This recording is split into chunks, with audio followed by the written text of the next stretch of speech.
Welcome to another episode of the Chrissy Mayer podcast. We are on YouTube, iTunes, Spotify, and SoundCloud. And for listening right now on iTunes, please go and leave a 5-star review. For example, here's a good review from Lindy Rose. The subject is just a kissy face. Chrissy's pod makes me feel like the fun part of life still exists somewhere out there. I have abandoned all social interactions for the time being and will be living vicariously through her show until further notice. Thank you for being more than a dabbler in podcasting. We need you. Green heart, alien face, bikini. Thanks, Lindy Rose. Guys, write reviews. I'll read them. It's a win-win. Thank you so much. I also really want to talk about my sponsor, Silk City Hot Sauce. Go to Silk City Hot Sauce, use the promo code CMP. You're going to get 15% off your entire order, and they're going to throw in for free a bottle of cherry sriracha and cool Silk City stickers. I've turned on a lot of people to this stuff. If you are looking for hot, you found it. If you need spice in your life, go to Silk City Hot Sauce, use a promo code CMP, and make your food a little more interesting. Speaking of interesting, this episode is also sponsored by Blue Chew. Jay, let's talk about something we all need more of. Not just sex, but great sex. Fellas, now you can increase your performance and get that extra confidence in bed. Listen up. That's blue, like Jay's hat. Blue, like the color blue. Chew.com. Blue Chew brings you the first chewable with the same FDA-approved active ingredients as Viagra and Cialis. So you can take them any time of day or night, whenever, even on a full stomach. So you can be ready for whenever you need your penis to work. Ladies, you can get out on this too. Get some for your man. Blue Chew is made in the USA. It's prescribed online by a licensed physician, so you don't have to go to the doctor. You have to wait in line. It's cheaper than a pharmacy. They prepare it and ship it right to you in a discreet package. There's no awkwardness, and you don't have to leave your home. If you could benefit from more confidence where it counts, Blue Chew is the fast and easy way to enhance your performance. And right now, we have a special deal for you guys. Just use the promo code CMP. You'll get your first shipment free. All you're going to have to do is pay $5 in shipping. Again, that's Blue, B-L-U-E, chew.com. Use the code CMP. Try it free. Blue Chew is the better, cheaper choice, I think, than for sponsoring this podcast. Remember, this podcast is free. So if you want to support me, support these guys so they can help you get your dick hard. I don't know. I don't know how to read that. I also want to announce a couple dates coming up. I'm going to be headlining at Tiff's Ale House in Morris Plains, New Jersey on Wednesday, October 21st. Mike Figs will be featuring, and Bob Levy is going to be hosting that too. And if you're in the Brooklyn, New York area, I'm going to be headlining Thursday, November 12th. It's going to be a birthday show in Coney Island through Stand Up New York. And the tickets are purchased, per car, which is a new thing. So yeah, get those tickets right now. Come see me dabble in comedy, guys.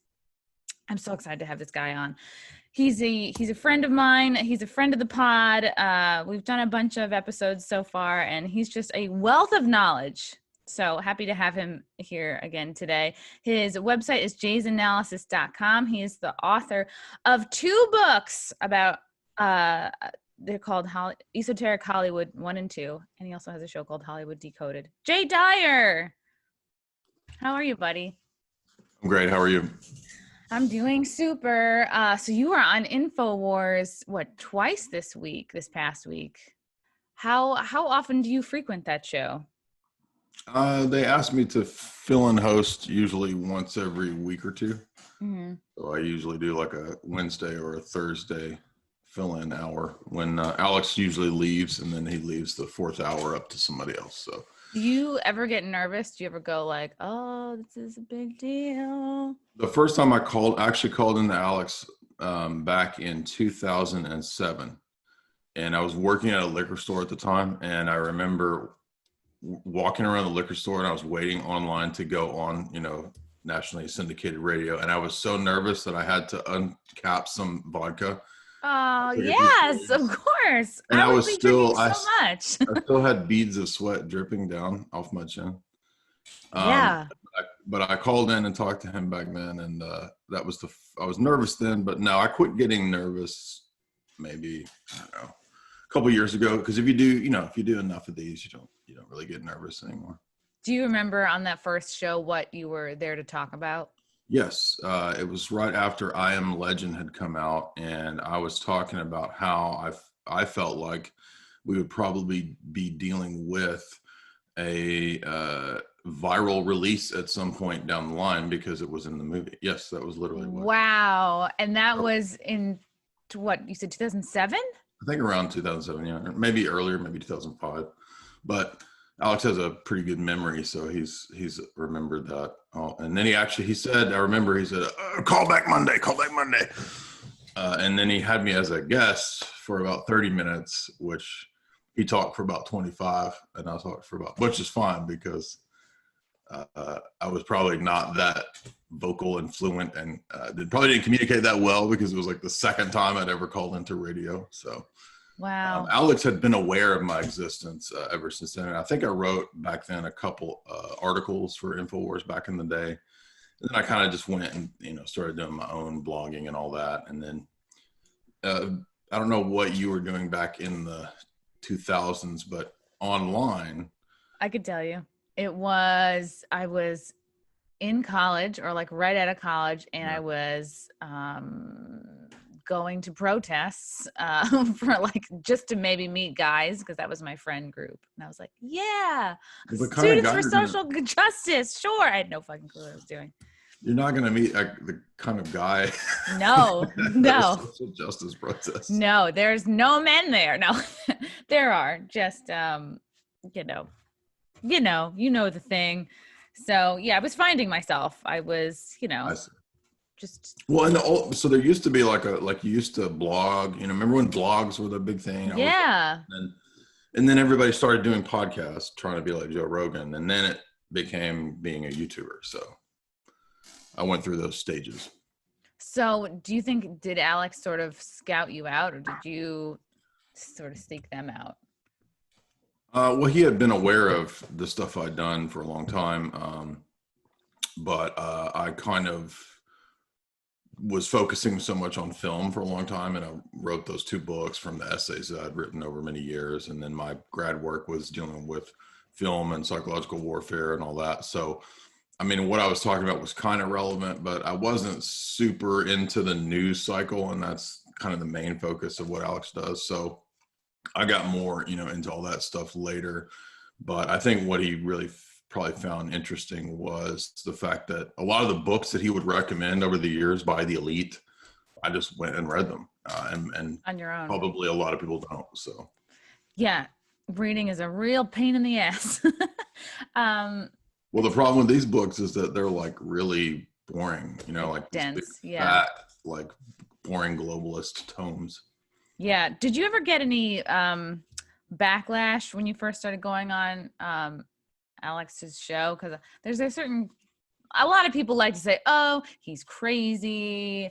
A lot of people just like to write him off as nuts and full of it. Did you ever get I didn't get any backlash from those kinds of people. I actually lost a couple of friends that I was pretty close to who just simply don't like Alex for their own reasons. So wow. I had a friend who was a filmmaker, and now they don't speak to me anymore. That person and their husband.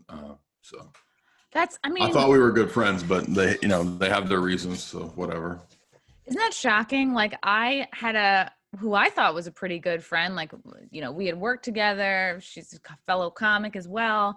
We had done a show together when I was in LA in March, and she got so upset over one of my tweet jokes about Chrissy Teigen having a public miscarriage that first she lashed out against me on Twitter. And then she texted me, which was like, if she was like really a true friend, would she have gone at me publicly first? I don't think so. But I was so shocked because I was like, this was about Chrissy Teigen and how celebrities have attention-seeking behavior. This had nothing to do. I wasn't like mocking grief. I wasn't, I'm not like making fun of people who have miscarriages. I was like, I'm very much just making fun of having a photo shoot and sending press releases the day you miscarry.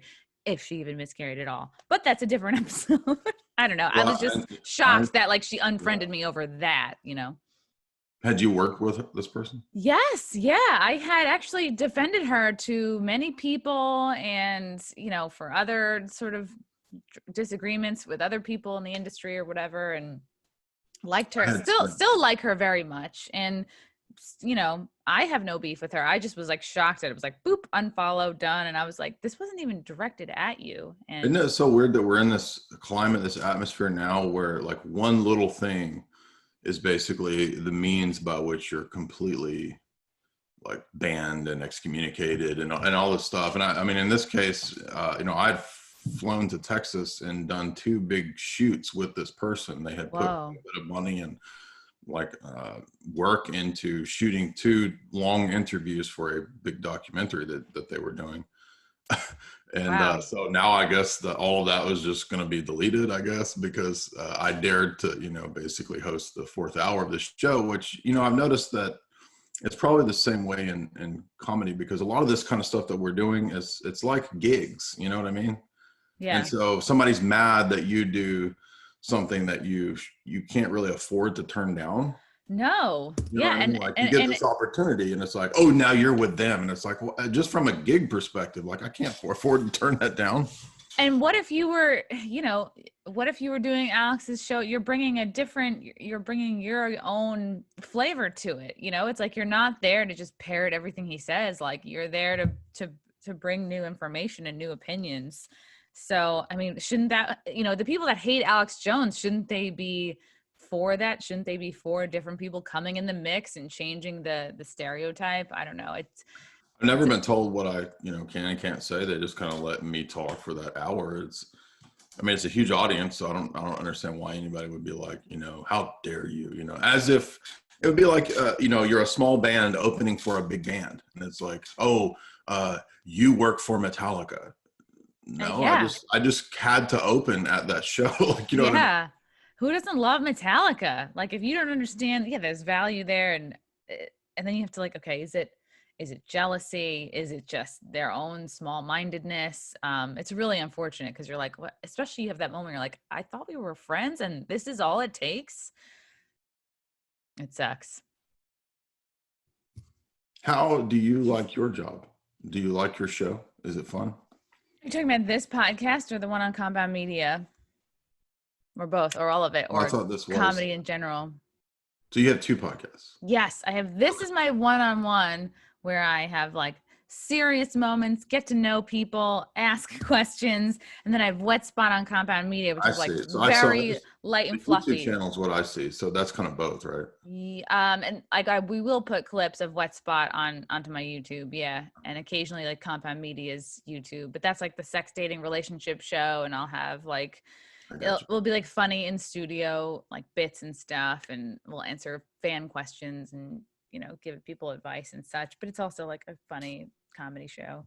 Yeah, I like it. It has been disappointing to see people sort of like, not like it's all that many, but people over the last couple of years as I've leaned into more of my like comedic personality, and they associate that with someone who like just simply loves Trump or is alt-right or whatever. Like even people thinking like, because I make fun of Chrissy Teigen's public miscarriage, that means I'm a Q person. Like the people who don't really know what they're talking about love to just put you in a box because they hear you say something that they think makes you, you know what I mean? Like they're not able to discern, believing parts of a thing, or even just discussing Q, that it exists doesn't mean that you are some sort of like Kool-Aid drinking moron.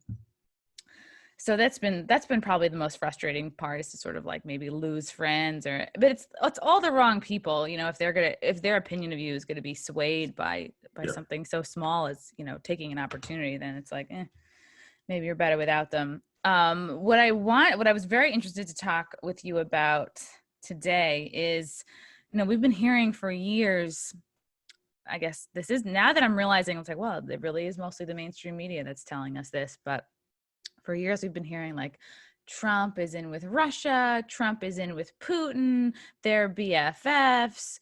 Russia, yes, the average person, like, do you think Russia had a hand in the 2016 election? Who knows? Maybe they would say yes, just for the amount of times we've heard it over the last few years. But according to your research, that is not the case.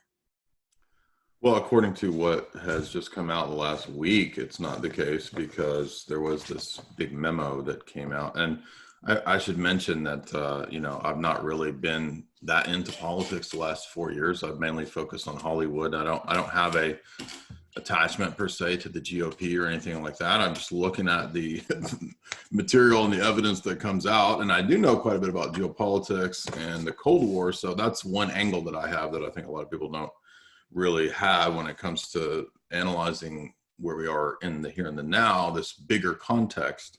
But what came out was this memo from the DNI, the Director of National Intelligence, the Ratcliffe memo, and it says very clearly that This just came out last week. yeah, that it turns out that it was all cooked up. Hillary cooked up the whole situation, and it was to distract from the email server that she had, the private server, and it was intended to make up, cook up, aka the Steele dossier, the story that Donald Trump was a agent of Putin. And so there's absolutely nothing to prove or back that up. 2 years of investigation and no collusion, 4 years of accusation. And the irony is that what we really find out is going on, especially with Ukraine, is that Biden was involved in deals there, especially with his son, to basically set some his progeny up with this kind of easy money making scheme. And what I know from color revolutions, which we'll get to here in a minute, is that that's really the model of color revolutions: is you agitate in a foreign country, you eventually overthrow that government, and then you have promised to all your bros and cronies deals, resource deals, land deals, corporate deals, once you have kind of appropriated that region. It's pretty simple. It's called pay for play.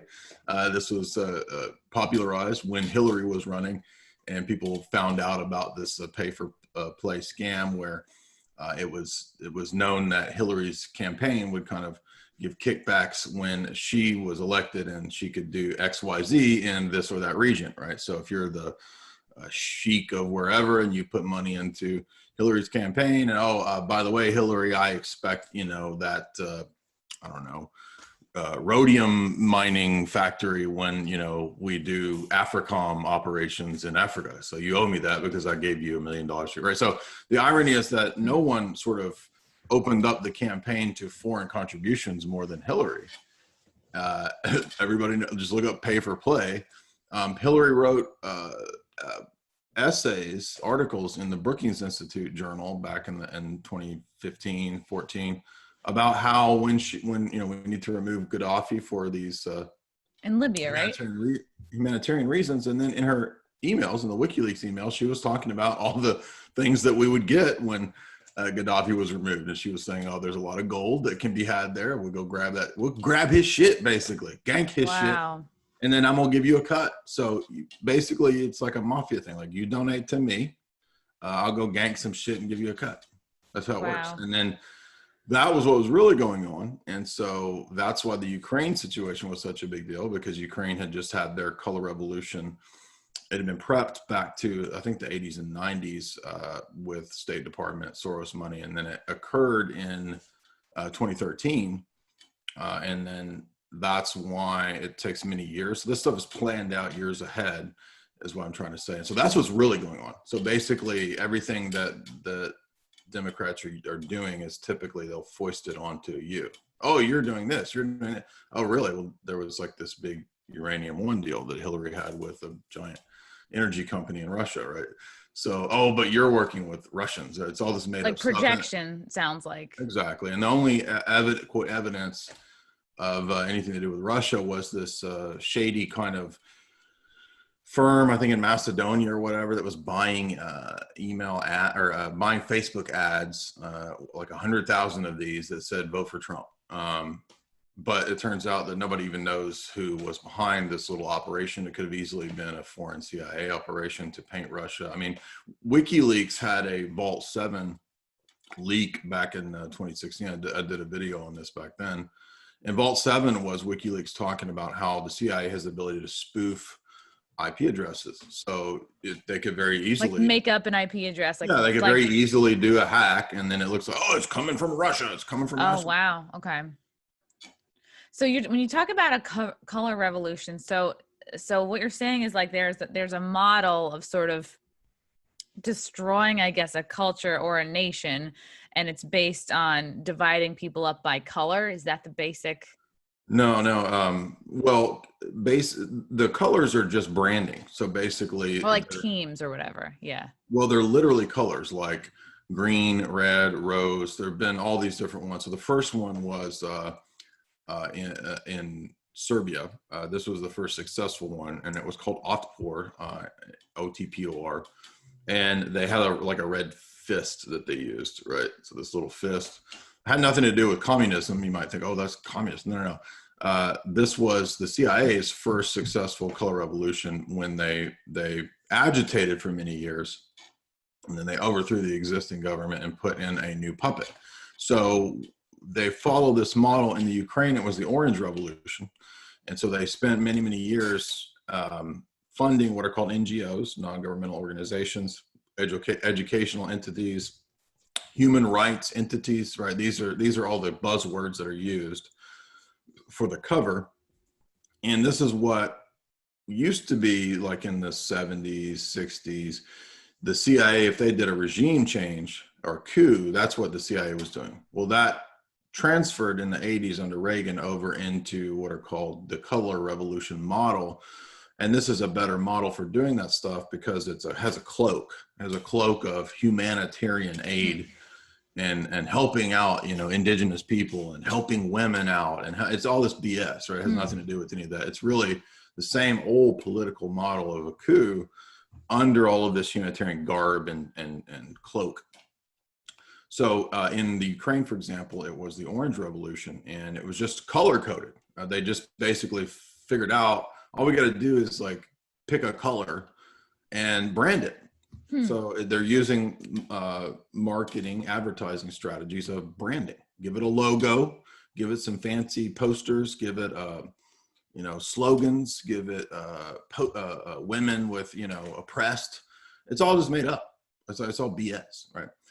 No, I mean, there's always, I'm sure, people undergoing oppression. There's always some women oppressed somewhere. But the point is that that's not really what any of this is about. That's just the cloak. And so it'll usually be a lot of targeted at youth. It'll be going on in universities where maybe the CIA has a foothold.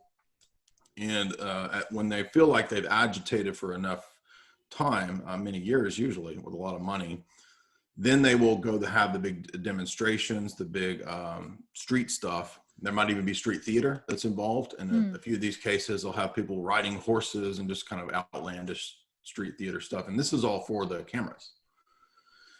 And in some cases, they'll have a sniper. So what this is intended to do is, this happened in Ukraine and in Syria. Syria wasn't a color revolution, but it was the same model.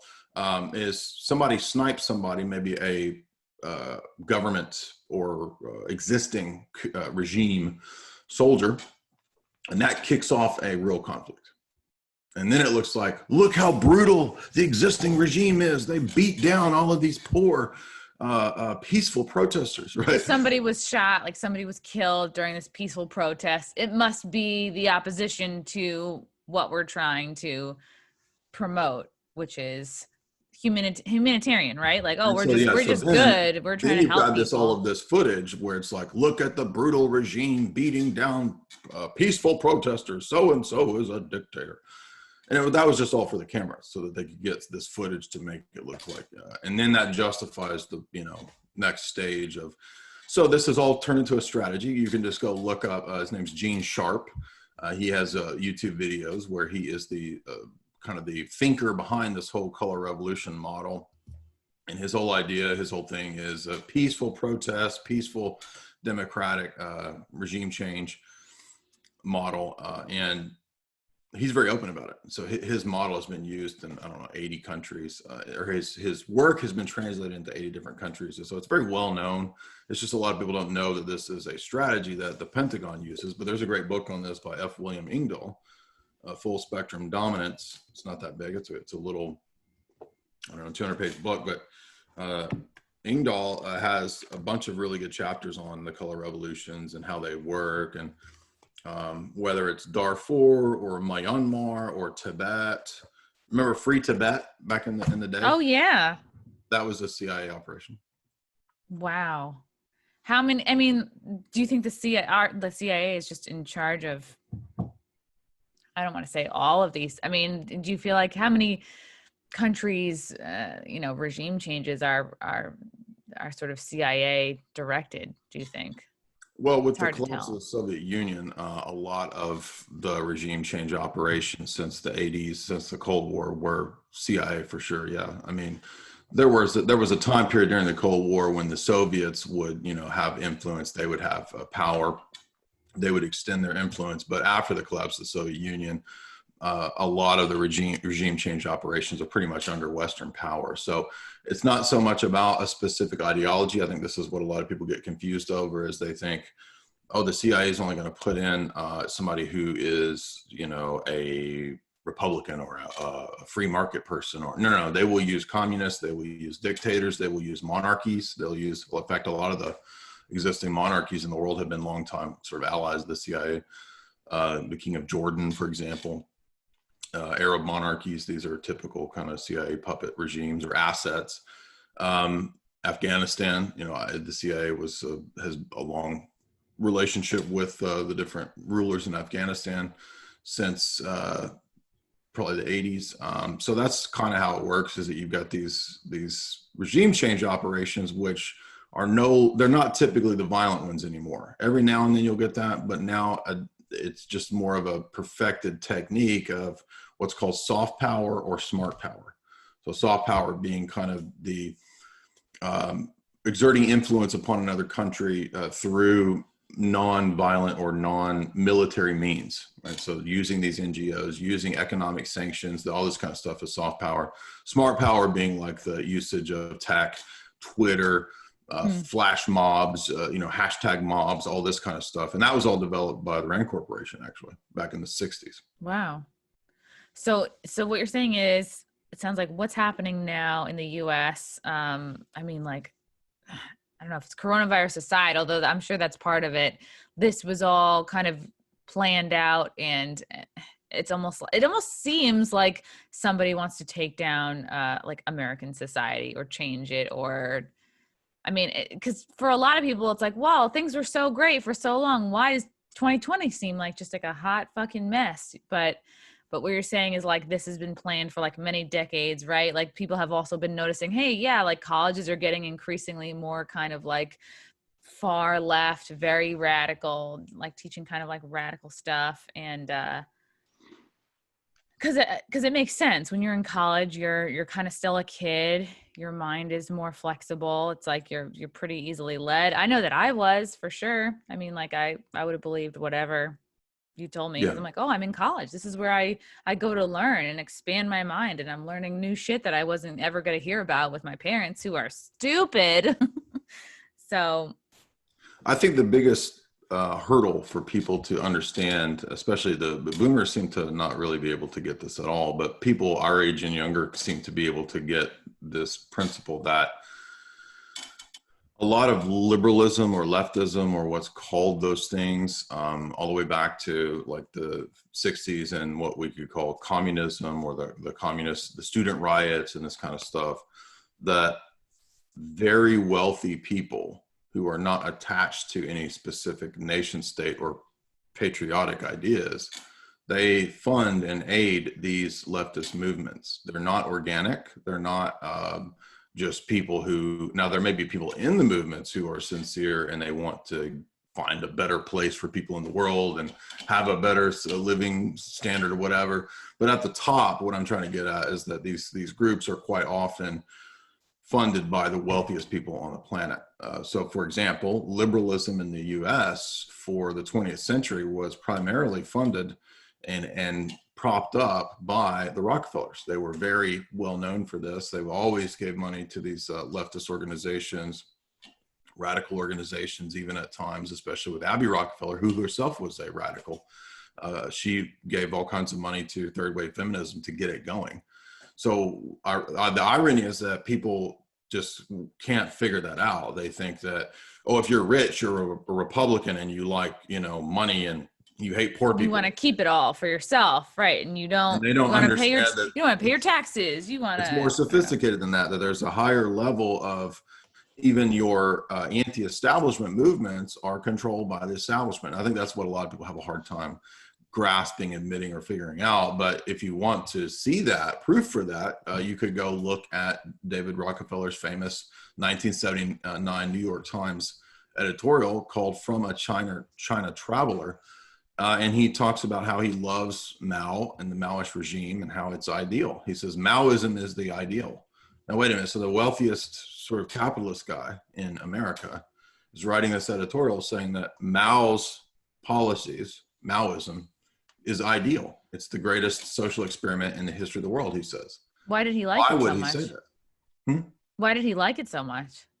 Well, let's think about it. So if you are a guy who is a capitalist, like to the extraordinary, like a super monopolist capitalist, right? You don't believe in competition. You believe in your family running shit, right? Do Yeah. you want competition when your family runs shit? No. No, you want no competition. So what ways could you ensure that there's no competition? Well, one way is to have a centralized control structure that basically collectivizes everyone's wealth, and it goes into one big pot that the dictator controls. And guess what? The dictator works for you. So the communist dictator can take all that money, centralize it, put it in the central bank of communist whatever, and then you can say, allow me to do your banking for you, and then you appropriate the wealth. So it's a very simple collectivization of wealth and then transfer of the wealth. And that's why, for example, FDR or Mao, both FDR and Mao banned gold. Wow. They didn't ban gold, they collected it. But they didn't want you to use gold. They would collect the gold, and then the gold just goes to the damn bankers. It's not that. I mean, it sounds complicated, but it's kind of a simple scam. It's They're not like throwing it away, or they're not like, tossing it out. But centralized structures like that are very advantageous, especially if you don't just want to transfer wealth, but you also want to put into place policies that ensure that people can't rise up in that structure, that they can't become wealthy, that they can't have a lot of kids, for example. One of the things that David Rockefeller loved about Mao was the one-child policy. So you and your descendants aren't going to go into the future, but the other big families, they're going to, Ted Turner has like, I don't know, 7, 8 kids. And then he says everybody else needs to have no kids, right?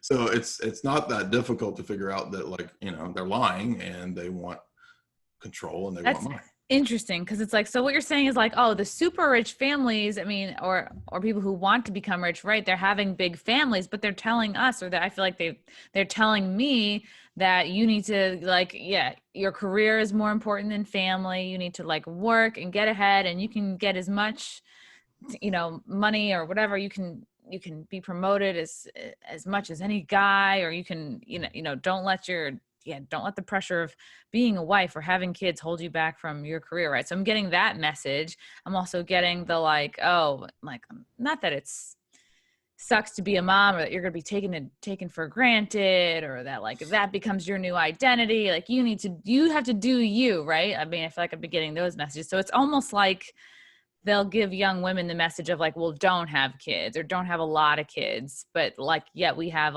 these wealthy families. Well, they're having tons of kids because they want to strengthen their empire. It's almost right, we're getting a different message. Yeah. And the thing is that power at that level is above ideology, and it's above, other than just power, it's just pure kind of Nietzschean power, will to power. Pragmatism. It's not based around, altruism or any of this nonsense. That's for the lower levels, right? And they're very candid about this when you read their higher level writings that they kind of circulate amongst themselves. It's all public, but they know that nobody's going to go read all this boring stuff. But so they just write. Just you. They just put it all into the books. They're just all these stupid fuckers, that just screw all them. They don't matter. We got to kill them.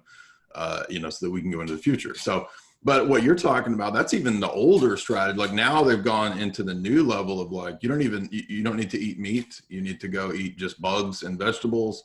So there's Well, like, yeah, the impossible meat industry, I feel like, is exploding just over the last couple years. Like, I've never seen so much fake meat at the grocery store. Is that what you're talking about?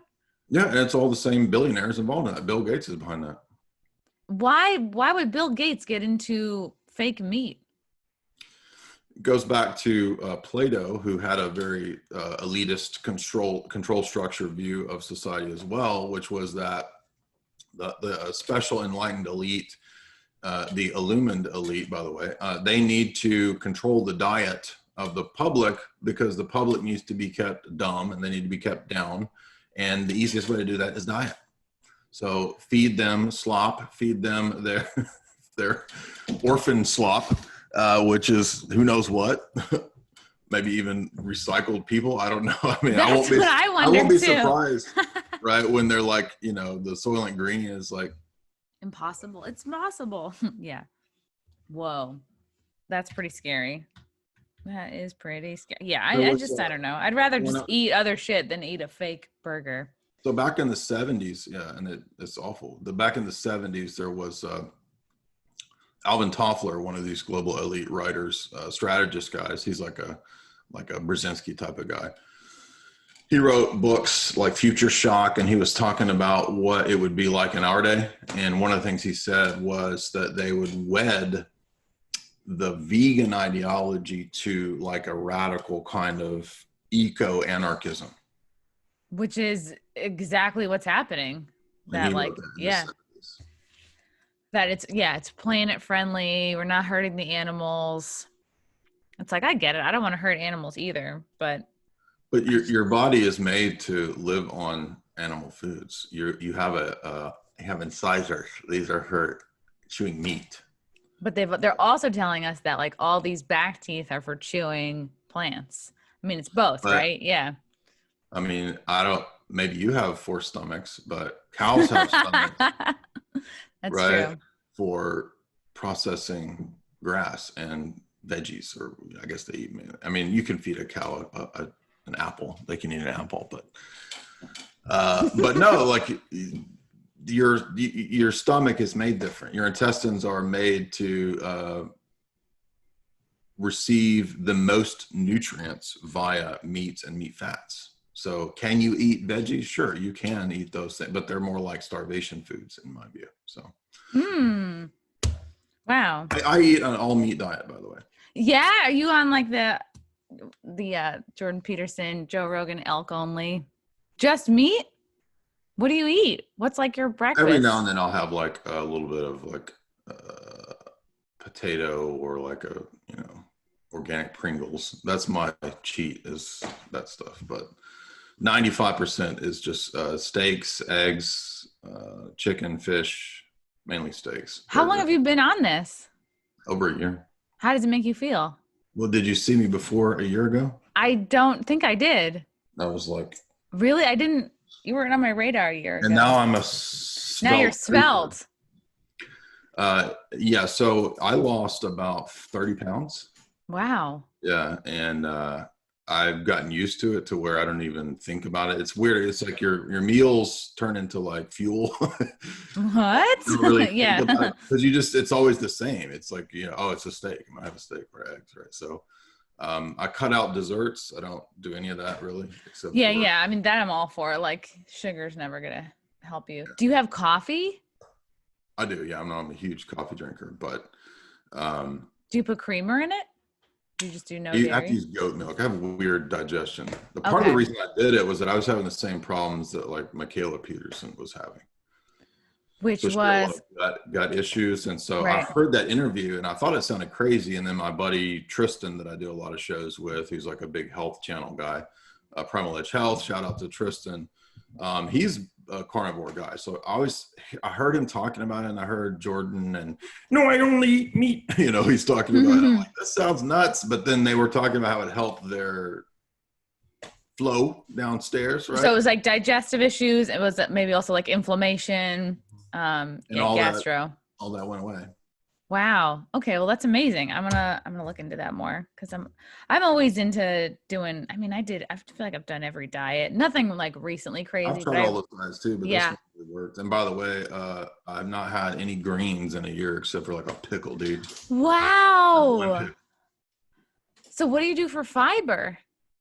You Is don't it need fiber. you don't need fiber? Oh my God. This is blowing my mind. I always thought salads were the way.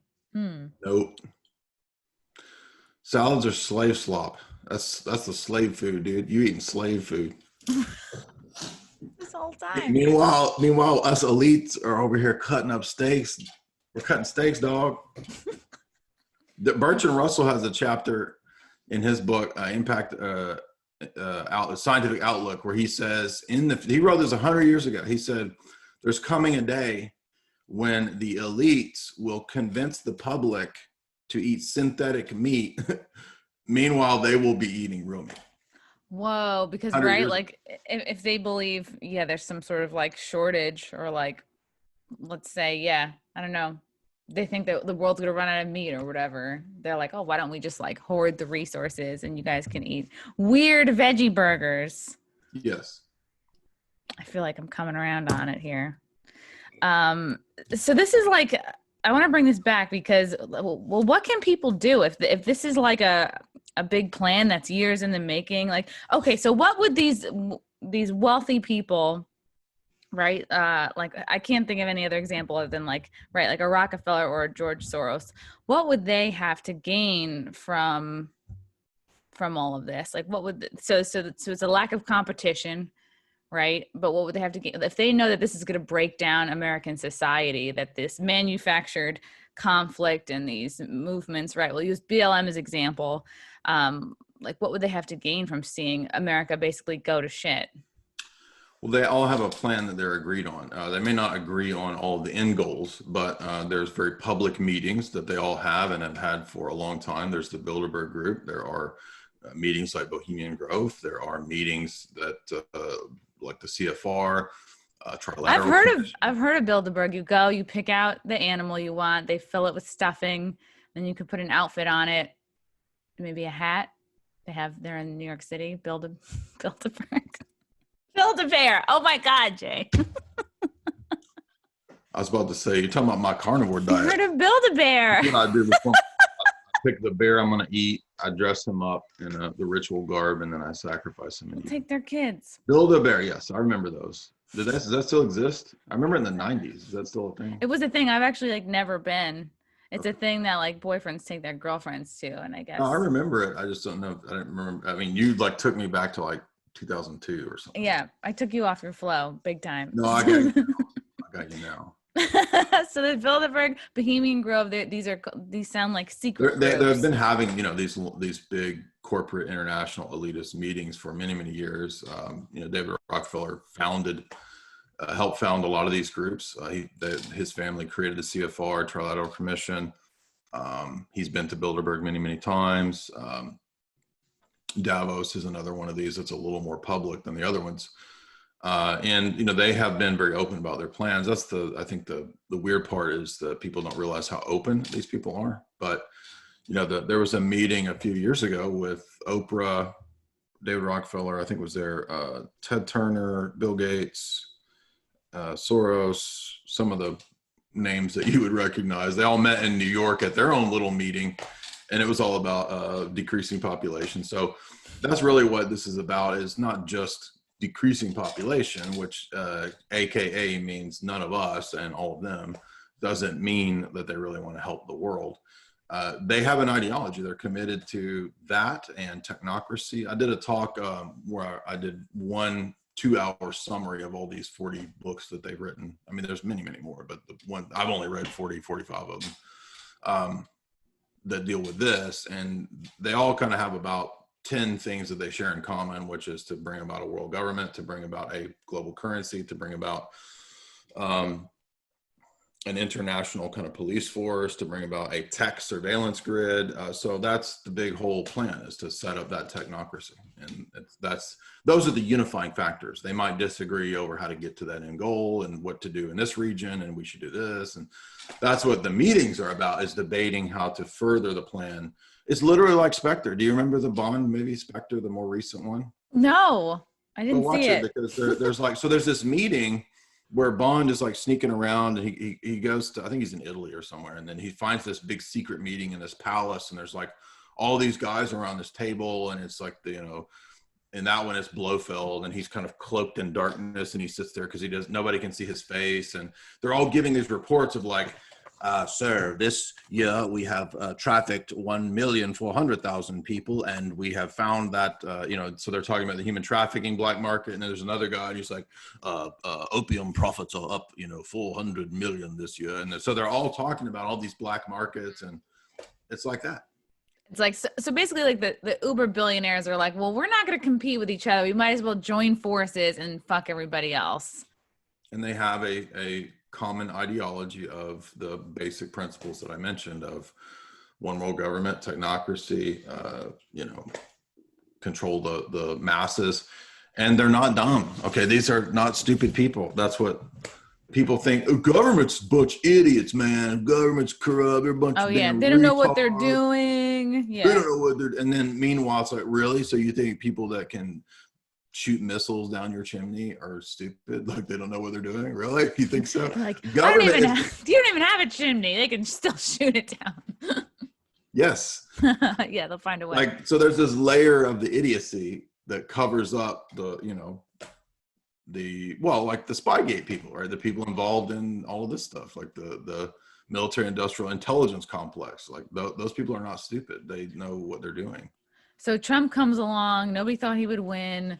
He wins. He disrupts this whole system, this whole global cronyism, basically. Well, there's a layer to this to where, like, I don't think Trump is totally a hero character. Okay. I mean, I think basically there's like rival mafias within the power structure.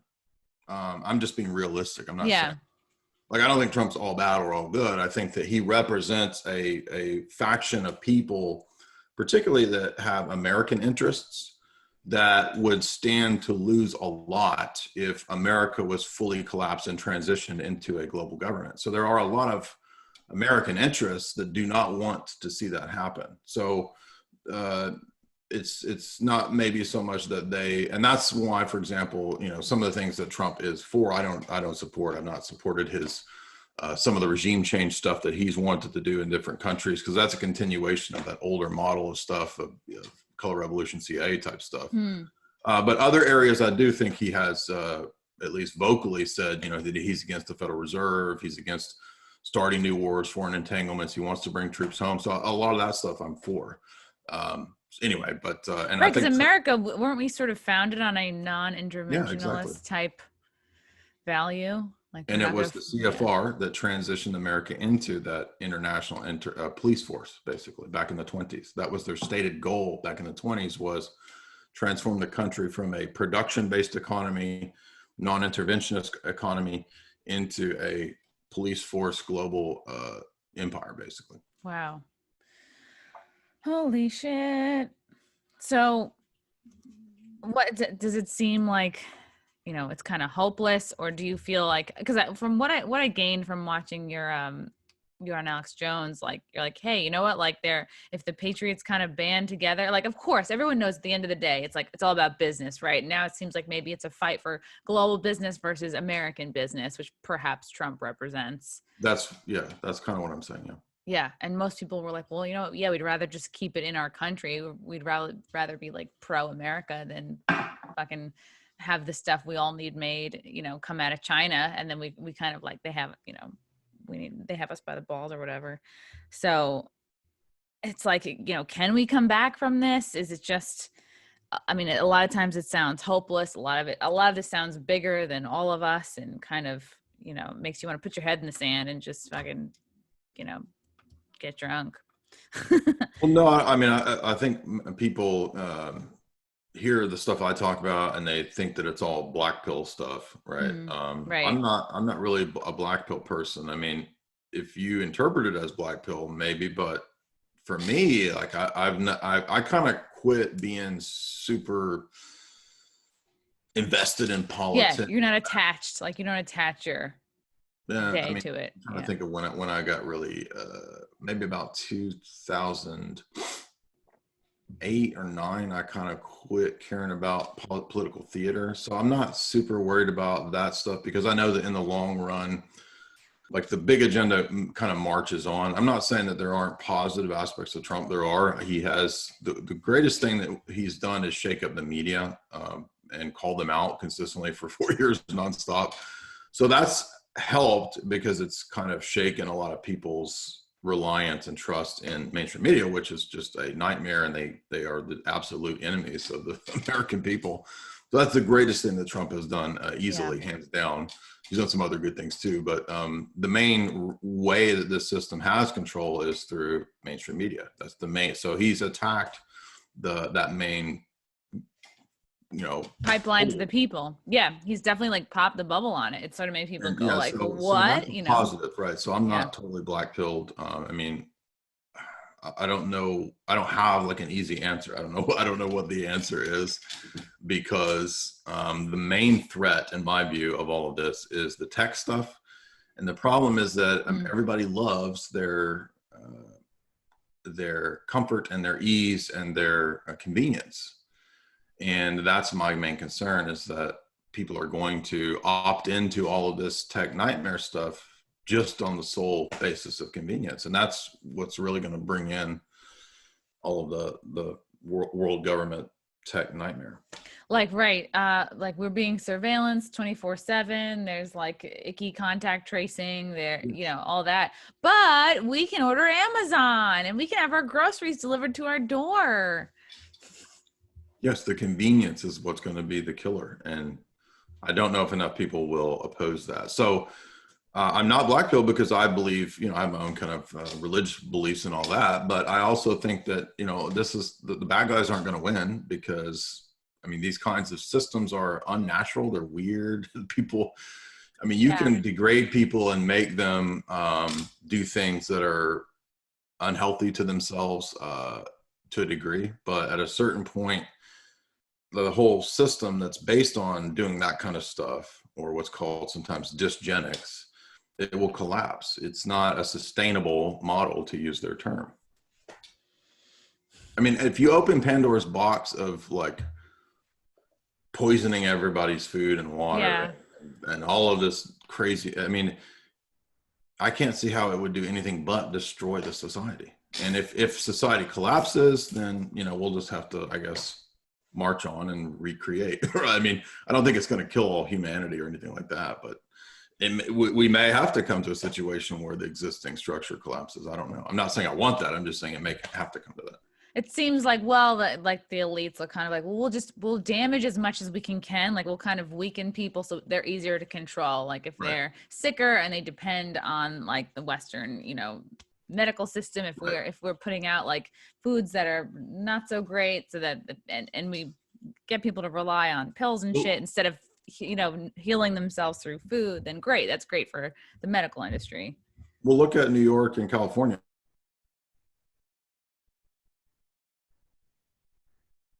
Oh, Zoom lag. The country in advancing those global elite agendas, and their places are turning into nightmares. I mean, you live in New York, you could tell me, I don't know, but everybody talks about it like, oh, it sucks here now and all this, but that's going to be the norm, right? That's what we're going into is yeah, they're not even collapsing. picking the garbage up anymore in New York. Like it's even in like really rich neighborhoods. It's just like people, like I live in Westchester, but the people that I know they're still living in Manhattan are like, oh God, like they'll front like everything's great and everything's going to come back, because I was just talking about this with another comic. There was that whole beef, like, is New York dead? No, it's not. Jerry Seinfeld says it's not dead, but he's out in the Hamptons and he's super rich. Oh, okay. I think the people who commit themselves to live in a place like New York or California, they have to like convince themselves that they made the right decision and that all the things that they moved to the city for, like the culture culture and the arts and the food and the diversity Well, or the I can tell you energy. this, that in the South, there is a gigantic housing boom because people are moving from California and New York to middle America in the South. Oh, for sure. Yeah. Like, and it's crazy how many of people I know have just sort of secretly moved away. Like a couple months, like, oh, a couple months ago they were in New York, and now it's like, oh, I'm in Atlanta. Didn't tell anybody.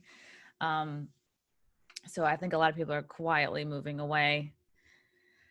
So it'll be interesting to see what happens. And then I've heard some people say that they're nervous, like, well, the people that are moving out of New York and California are going to like come to middle America and they're going to vote in a lot of shitty Democrats and then they'll bring the whole country down. But I don't know. I don't want to believe that that's going to Well, we happen. may get something even quicker than that. I mean, there may be a coup attempt in the next 3 weeks. I mean, they've been saying that they're willing to go that far. What would that look like? Like the I mean, military comes and takes there's Trump no out? precedent Like, for this. This stuff is crazy. Nobody's ever seen this kind of thing before. I mean, they've been saying like yeah, if Trump was to win, they will contest it and try to remove him. If he doesn't win, they think he will contest it and then he'll have to be removed. So yeah, basically they're saying like, no matter what happens, we're going to try to have some kind of coup. I mean, maybe it's all bullshit and they're just talking drama. Or no, they really do have, I mean, I never would have thought they would have resorted to the kind of, go burn down the cities oh model my that they've been God. Yeah. doing. I didn't think they would go that far. So now if they're willing to go that far, I have no doubt that they're probably willing to double down and try to have a military coup to remove Trump. And then who knows what that would look like. Will they like try to totally place us under the United Nations and China? I mean, who knows? Nothing would surprise me anymore. This 2020 has demolished all of my expectations of like, oh, they're more methodical, they're slow, it's going to be another 20 years before we get this full-on technocracy. No, they're like going to bring it in now. Oh, got it. Like, I feel like it just reeks of desperation. It's like, at this point, yeah, a lot of us wouldn't be shocked to have some more crazy shit happen. But it is scary, and it's like, it feels kind of out of your control. And I don't know. It's like, do we read and learn more about it, like what you're doing, or do we just like focus on the people we love and what we love to do? And yeah. Well, I guess it depends on what you're into, man.